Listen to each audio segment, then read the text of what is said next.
Méditation du 9 août. Addiction à l'argent. Celui qui aime l'argent n'en sera jamais rassasié et celui qui aime les richesses n'en profitera pas. Ecclésiaste 5, verset 9, version second 21. La Bible ne condamne pas celui qui possède de l'argent et des biens. Le fait que Abraham, Isaac et Jacob aient accumulé des richesses était considéré comme une bénédiction de l'Éternel. Voir Genèse 26, verset 12, Genèse 31 et Job 1, verset 3. Joseph d'Arimathée était à la fois riche. Voir Matthieu 27, verset 57, juste et bon. Voir Luc 23, verset 50.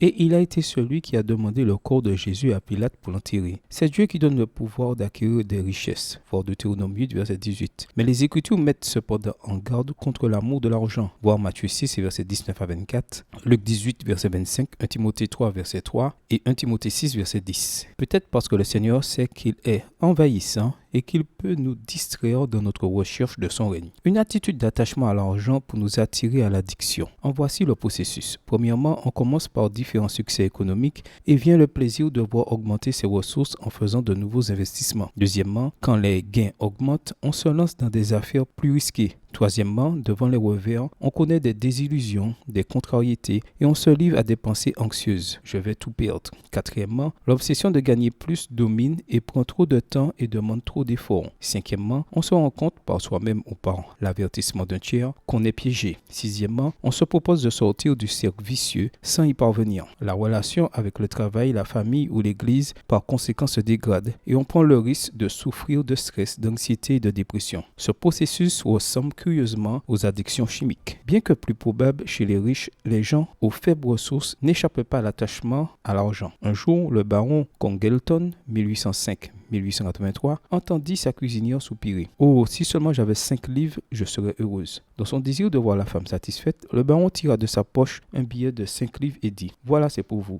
La servante remercia chaleureusement le geste de son maître. En sortant de la cuisine, il fit silence pour écouter. Immédiatement, il s'exclama « Quel dommage que je n'ai pas dit 10 livres. » La clé est ce en quoi nous mettons notre cœur, soit dans la gratitude pour ce que nous avons, soit dans la déception de ce que nous n'avons pas. Prions aujourd'hui. Accorde-moi le pain qui m'est nécessaire, de peur qu'étant rassasié, je ne te renie et ne dise qui est l'Éternel, ou qu'étant dans la pauvreté, je ne commette un vol et ne porte atteinte au nom de mon Dieu. Proverbe 30, versets 8 et 9. Bonne journée à vous et que le Seigneur vous bénisse.